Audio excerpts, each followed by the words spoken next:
Hello again, YouTubers. Welcome to the Daily Porygonian. Today we are reviewing the Pokemon Legends Arceus Strategy Guide in Japanese. This book was released on April 16, 2022. I just got it in the mail. I did a quick review, or sort of a quicker version of this video.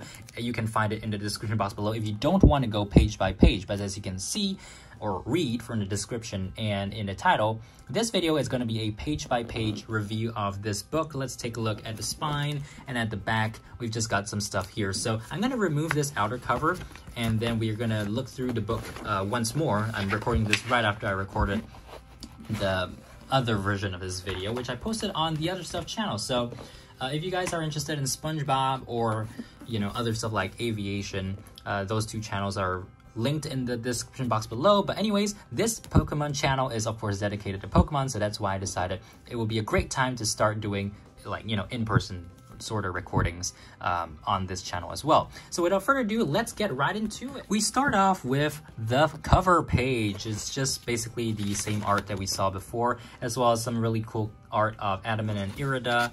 And if you guys are interested in reading specifically what each page says, and you can read in Japanese, of course, feel free to pause wherever you want. I will be doing this in the multiple positions here. So first, because this book is kind of hard to hold like that, I'm just gonna flip through the first portion until we get to the middle part, and then I'll lay it down on the table, and then you guys can read it as well from there. Oopsie. So yeah, starting off the book here, we've got the Nintendo Switch controls. I do not read Japanese, so I can only vaguely tell what is going on here, just like most of you can. These are the map portions of the book, which I think are really cool. Of course, we've got the 5 areas, and as I noted in the previous video, or at least the version of this video that I put on the Other Stuff channel, well, this book actually covers content from the Daybreak DLC, which I think is really, really cool. So yeah, we'll get to that soon. But first, we've got all the Pokemon distribution across the various zones. Some of it may be cut off, but I'm gonna make sure that I can show the actual points that are being focused on each page. So like here, we have the Pokemon distribution for the the Coronet Highlands, excuse me. So more of that. And then so basically we've got 4 pages of zones. Basically what they do is they split the area up into 4 quadrants, and then they show the distribution that way. Okay, so now moving on to the Spiritomb Wisps. There is an entire guide portion on where you can find a wisp. Now, this portion is probably not going to be particularly useful for you guys, but if you guys want to see, you can pause there. Those are the exact locations of where all the wisps are. So very helpful. I'm glad that this guidebook is actually really comprehensive, but it's also not super long, as we'll see later, because in terms of walkthrough, the walkthrough is really speedy. So in a lot of other guides, like in the English ones, just like the X and Y guide, ORAS guide, or even Sun and Moon, Ultra Sun, Ultra Moon, and Sword and Shield, we do have a huge chunk of walkthrough portion. This is the unknown areas, but the unknown locations, by the way. So yeah. Really, really nice. But yeah, in those other walkthrough books, the walkthrough takes up the bulk of the book, and then there's usually like a Pokedex book that releases after. And in this case, we actually have the whole book released at once. All right, so I think now it would be a good time to go to pan view here, and I'm gonna show you guys basically a better look at these. It takes, don't have like a, what do you call it? A phone stand that allows me to film directly downwards. Perhaps I should get one of those in the future, but again, I don't really have too much use for that unless, well, we're talking about videos like these, right? So we've got all the characters and even some information about the legendaries and mythicals. We've got content about, I think, cool Pokemon. We've got a little Vulpix feature there. That's pretty surprising. Some information about the Pokedex, and then we've also got information about the stuff that you can get if you have data on your Switch from other Pokemon Switch games.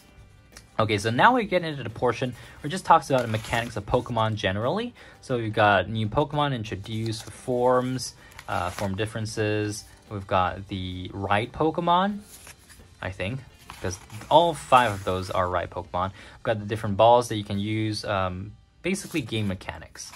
Okay, then moving on here, it does talk about evolution. There are some types.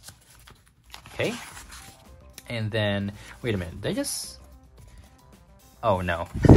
Okay, never mind. I was thinking that there was a different design for Oshawott and Rowlet, but no, only their final forms actually get new forms. So what am I even saying? Only their final evolutions get new forms.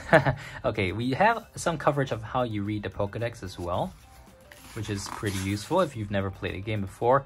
And then Arc Phone, I'm not sure what this is, but yeah, it says some kind of points thing. Oh, I think I know what it is. How many points you need to rank up in the Pokedex. So you can see exactly how many points you need. And then finally, we've got some coverage of shiny Pokemon. So yeah, it does talk about shiny Pokemon. It doesn't tell you that there's actually literally a mission that you can catch a shiny Pokemon, the shiny Ponyta, right? So we've got the throwing mechanics, we've got some adventure stuff, and Volo is plastered all around this book. Honestly, do you guys like Volo? Personally, I thought he was just a pretty scary guy. A pretty scary guy, but a little bit overrated. I still like Cynthia more, but yeah, this guy is a very interesting guy, for sure. The battle, though, the final battle, was terrifyingly bad. And it was kind of annoying as well, because if you're not prepared for it, you have to keep redoing it again and again. We've got all the various appliances that Rotom can inhibit. And then some crafting items, the crafting recipes, the photo studio there. You can take all sorts of photos. We've got the poses there as well. And then we come to the shop.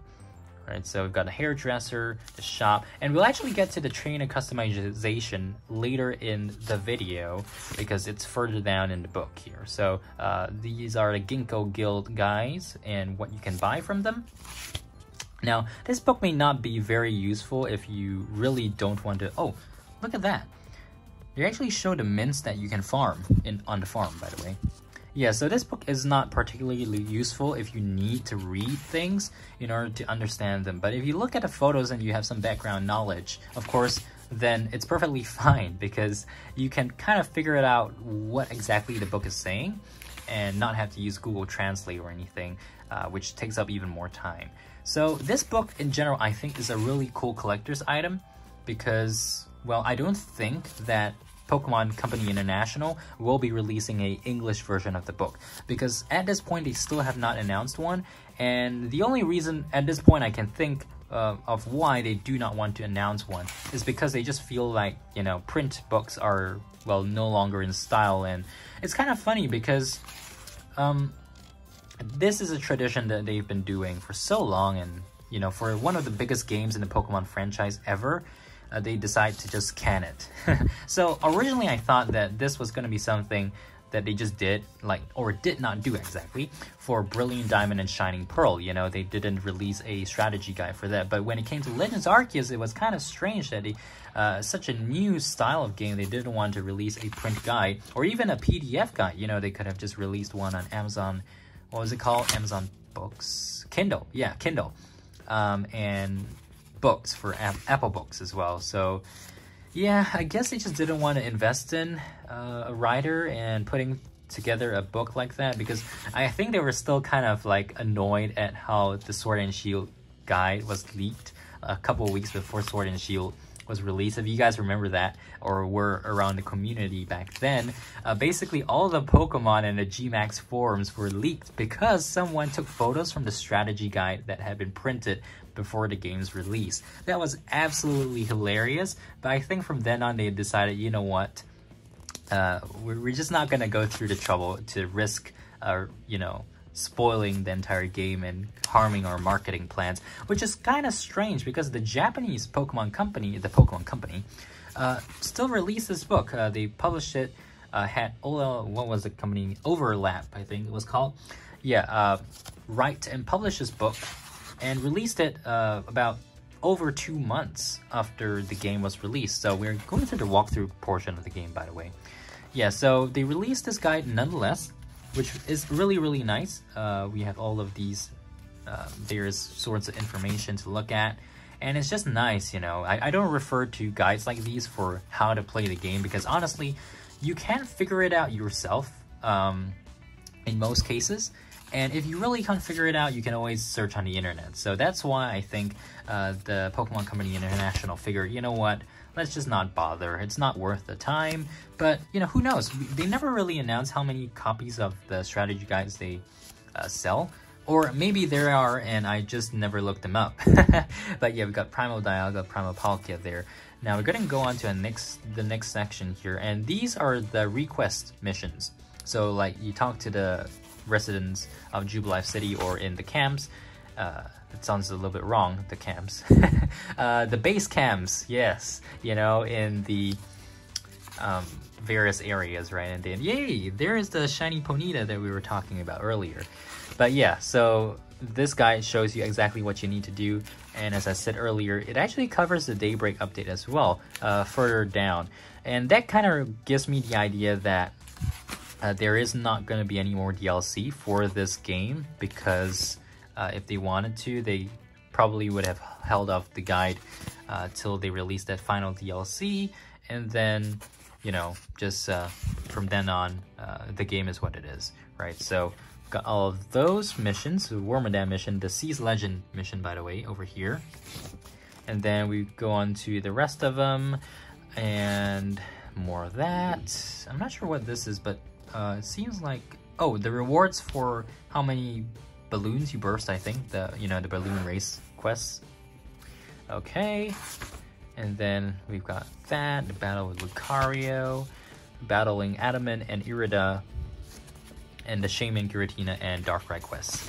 Okay, then we come to number 94. This is the one where we have to capture all the forces of nature, including the new Enamorus. So yeah, don't be mistaken here, we're not done, because this next section actually covers some other information before we actually get to the Daybreak update. So kind of random, but yeah, so we've got all the battles, the characters that you can battle at the training ground, and Mesprit, Uxie, and Azalf, all the legendaries here, Heatran, Cresselia, Regigigas, and the forces of nature. And then Volo, yeah, so basically this portion is the post-game stuff that you do. And then meeting Arceus, of course, and the unknowns. Okay, so where are we now? Oh yes, okay, so now we are at the Daybreak update stuff. It's kind of funny because Daybreak kind of suggests that there's gonna be something extra to complement it or something.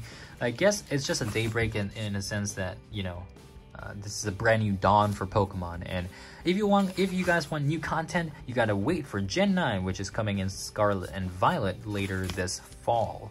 Right, so now we get to the haircuts, I think. Is it a haircut? No, it's these are the battles. Okay.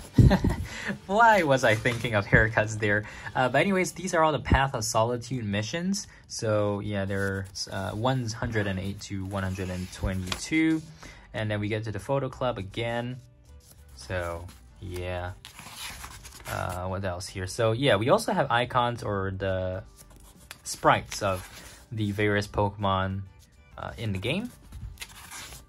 Okay, we do have some coverage of the noble Pokemon, Kleavor, Lilligant, Arcanine, Electrode, and Evolug, Primal Dialga, Primal Palkia, Cresselia, Heatran, Arceus, Fion, Manaphy, and what else here? Darkrai, Tornadus, Thundurus, Landorus, Enamorus, and then more Pokemon. These ones are from the Crimson Marlins. Okay, so yes, one of my favorite portions of any Pokemon game nowadays, the trainer customization, and there are a lot of options. There are so many options. As I mentioned in my video on the Other Stuff channel during our quick review of this book, there's so many options, but you know, even then, my favorite game for trainer customizations is still X and Y, followed by Sword and Shield. X and Y really because that was the first time we got such a wide variety of different clothing items. Now, this game definitely has at least as much, I think, if not more. It's just that the theme here is, you know, in the past, right? So we don't have modern clothing designs. We've got kimonos and stuff like that. If you want those kind of designs, that's great. And I like a lot of the designs as well. This tells you how to trade Pokemon, by the way. But yeah, you know, it's kind of context specific, so that's why the modern games, Gen 6 and Gen 8 with the trainer customizations are my favorite. I didn't really like Gen 7 customization because, again, it was very context specific. It was a tropical resort, right? We're in the Alola region. We're supposed to be in a tropical vacation. Here we have the concept art. I'm just gonna quickly speed through these. Nothing too special, honestly. There's no like hidden secrets or anything like that. But yeah, that's Volo and that Ginkgo Guild guy. Okay, now we arrive at the Pokedex, and this is basically what the Pokedex looks like. So we're gonna go page by page here.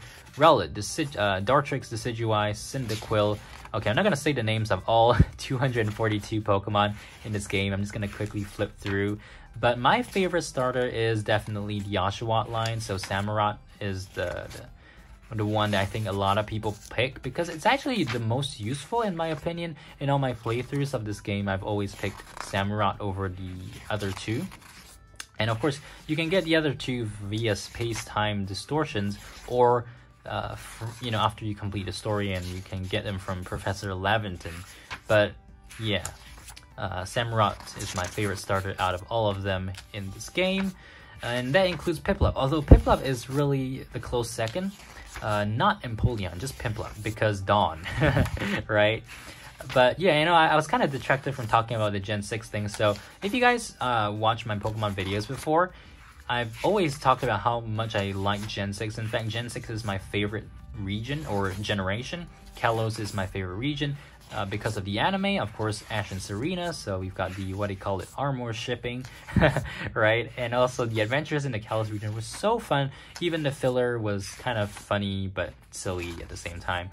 So, you know, Journeys, in my opinion, at this point, I'm recording this again, April 19th, 2022. So we just had the Serena return, and we had the Rocket Radio episode, so that's JN 105 and 106. And just before that, we had Clement and Bonnie appearing in JN 103, and the hyper class battle between Ash and Drosnov, the Elite Four, which we've never actually seen in the anime before, I believe. We've only seen Seabold, what was his name?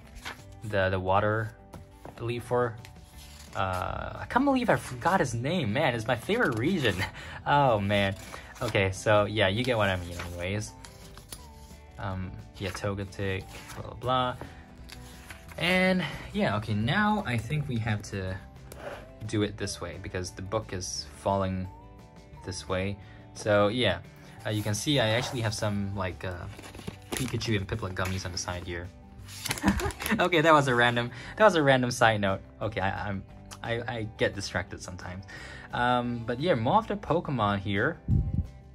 And Gen 6, comment below, how many of you actually like Gen 6 because of the games, and how many of you like Gen 6 because of the anime? Personally, I like Gen 6 more because of the anime, because the anime was just so epic. But still, the fact that Serena's outfits all, well, sort of usable or wearable in X and Y itself is actually pretty cool, and that makes me even more excited about the trainer customizations in X and Y. And of course, you know, Sword and Shield has a lot of modern outfits, so that's really nice as well, especially for the guys, you know. X and Y had limited customization for guys because, I know, they just figured, oh, you know, girls need more designs, so they had a lot more for girls, but not for guys. So, you know, it's kind of a bummer, but that kind of got fixed in Sword and Shield anyway. Okay, so now we are here at the Rotom forms. Rotom is a really cool Pokemon in my opinion. The fact that you can catch him so easily in the wild in the Coronet Highlands is just really cool. And it used to be really hard to get Rotom. You could only get like one per game, so you know, that was BDSP, right? And the scary house or mansion in Eterna Forest. But yeah, so we are going through the fossils here. We've got Piloswine, Mamoswine, yeah, Evolug. So unfortunately, I mean, or maybe fortunately, we got some Kalos Pokemon in this game, in Sylveon and Bergmite, Avalugg, but really I wish we could have gotten more Kalos representation. We did get quite a bit of Unova representation though. I mean, look at these legends. These guys are from Unova, so that's still cool. Unova is probably my second favorite region, and I really am looking forward to Black and White remasters or remakes. You know, if they did a Unova Legends game, that would be really cool. And if they actually decide to remake in 3D the Black and White games, I really hope that they actually include Black and White 2 as some form of DLC or post-game stuff. So yeah, but anyways, these are the forms, the various forms of the different Pokemon. So like how you can change the forms, the Therian forms as well. And then let's see, what else do we have here? Oh yeah, so we've got the, what is this, Coronet Highlands or Alabaster Islands Pokemon. I don't know, but basically I just realized what this is. It's not based on the location, it's actually based on Pokedex order. That makes so much more sense. So I'm sorry if I for saying that it's in area form earlier. It's not, it's in Pokedex order. Makes a lot of sense now. Okay, so at the end of the book we do have the move tables, which we have seen in English guides before. I'm not going to be going through this too much. These are the items. Yeah, so item lists as well. That's kind of useful, but again, these are in Japanese. So if it was in English, that would be way better. They actually tell you where to find the legendary Pokemon and which mission you have to capture them, as well as a type chart here. And then finally, we end off with the credits page. It says 2022 April 16th. And yeah, and also this last little insert here, as you can see, this is actually a pullout for a code that you can redeem a mystery gift for 50 big nuggets, and this code is valid until May 31st, 2023.